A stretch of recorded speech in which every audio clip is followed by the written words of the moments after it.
Hello, I'm Jonathan Dunksy, author of the Adam Lapid Mysteries. On this channel, I talk about crime fiction that I read and enjoyed, and today I want to tell you about a short and funny crime novel called The Busybody that was written by Donald Westlake. Donald Westlake was a prolific writer of crime fiction. He wrote both under his own name and under a number of pseudonyms. His most well-known pseudonym was Richard Stark, under which he wrote the well-known and very successful Parker series. And he wrote both funny crime fiction and serious crime fiction, and he had a real talent of portraying the ridiculous nature of some criminals and certain criminal situations, and he would invent highly amusing and very complex capers and sort of events and situations that involve crime, but in a ludicrous and very funny way. And The Busybody is a prime example of that. So let me tell you a bit about the story, what the premise is, and a bit about the main character and what happens in the plot. So the main character in The Busybody is a guy by the name of Al Engel, who is part of the local mafia in New York. And he is the right-hand man of the head mobster of the boss, a guy by the name of Nick Rovito. Engel is a good guy in a way, even though he is a criminal. He is not violent, and he is actually kind of squeamish when the subject of killing and blood comes before him. And he sort of got into the life of a criminal because his father was sort of a low-ranking soldier in the mafia, or a low-ranking clerk in the mafia, and he got into it and by chance became the right-hand man of the boss, Nick Rovito. In the beginning of the book, Engel is in a church in which a huge funeral is taking place, what is called a send-off. And the dead guy is called Charlie Brody, and he was also a low-level member of the mafia. He was a courier. He would travel on trains within the United States and carry money or drugs back and forth between certain locations. And he just died suddenly of natural causes, and Nick Rovito, the boss, decides that it has been a long time since any member of the mafia died in the line of duty, as they call it, in which case they would deserve a big send-off, a massive funeral with a lot of attendees and flowers and a car procession and all sorts of stuff. And he decides that since a long time has passed since the last send-off, it would be a good idea to do one for Charlie Brody, even though he did not die while in the commission of a crime, while in the service of the mafia. He just died at home.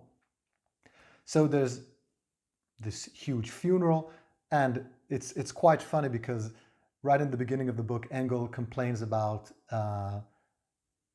feeling pain in his knees because he's kneeling in the church on this wooden plank while the service is taking place. And that sort of brings you into the tenor of the book, the very amusing and lighthearted feel of the entire novel.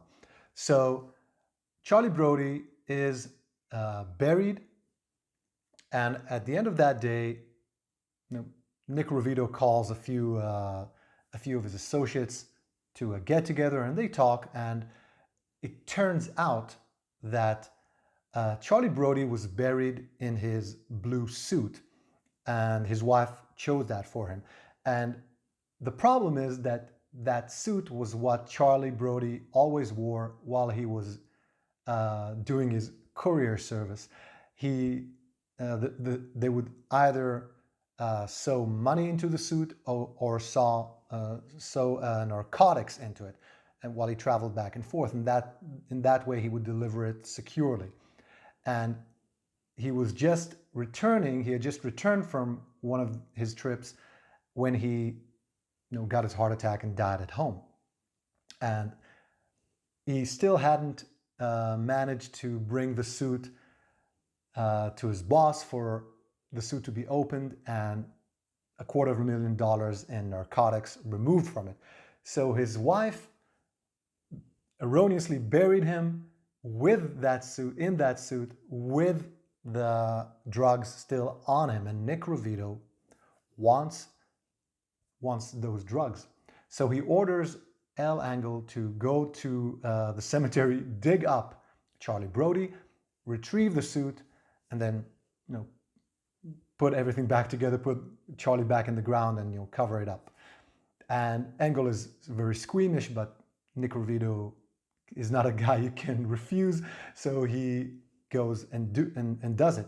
But when he digs up, when he opens the grave and opens the coffin, he discovers that the coffin is empty. Charlie Brody's body has disappeared. And this is the busy body that is the title of the book. So now Engel is put in charge by Nick Rovito, or he is given the mission to find out what happened to Charlie Brody's body, what happened to the blue suit, to find it and get the drugs back. So this is the premise. And from that point, things go exceedingly wrong for Al Engel. He stumbles upon a murder victim, and he is accused of that murder. He meets a very mysterious and good-looking woman who somehow involves herself in his life. He becomes the target of a very strict and incorruptible police officer by the name of Callahan, who also wants to arrest Engel as being part of the mafia. And he gets into all sorts of trouble, meets all kinds of colorful characters in his quest to find the missing body of Charlie Brody, to find the blue suit. And everything is very funny and comical. There's a great chase scene in which Engel flees basically a pack of police officers into an alley, and he somehow manages to escape from that alley and to sort of trap the cops in it. And it's just a fun, short novel that's written exceedingly well, and that's simply a joy to read. Westlake does something in this book that he does a slight trick in the book that I found very effective. All the characters, or nearly all the characters, are called by either their first or last name. So Engel is called Engel, the cop Callahan is called Callahan, and other characters in a similar vein. But Nick Rovito, the boss of the mafia and a very scary guy, is always called Nick Rovito. So Nick Rovito said, Nick Rovito did, Nick Rovito called.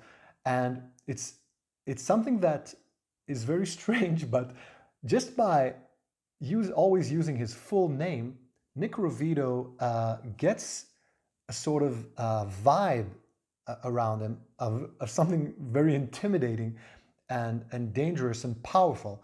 And it just goes to show Westlake's great skill as a writer, that he was able to employ such a simple trick and for it to have such a big effect. And if you read the book, I think you'll notice what I mean. So overall, The Busybody is a fun novel, quick, easy to read, and I enjoyed it immensely. And it's a prime example of how good funny crime fiction can be. So if you're looking for something that's light and quick and funny, check out The Busybody by Donald E. Westlake. You can find a link in the description below to where you can buy a copy of the book. And if you ever read any novels by Donald Westlake, please leave a comment below and tell me about them and what you thought of them. I'm interested to learn your opinion. Okay, so that was The Busybody. Now I'll tell you about the novel that I'm reading currently and that I'll probably review on the channel at a later date.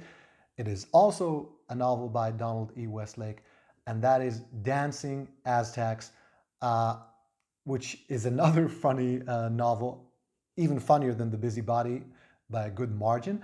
And it involves the search for a valuable statue of a dancing Aztec priest. And the problem is that it was this this statue was delivered to New York alongside a good number of copies of that statue, and only the original statue is worth something. It's worth $1 million, and there are a lot of characters that are all searching and competing to get their hands on the statue, and the novel is simply hilarious. I'm slightly less than halfway through, but it's an amazing piece of work, and I can't wait to get back to it, to finish it, and then to record a review about it.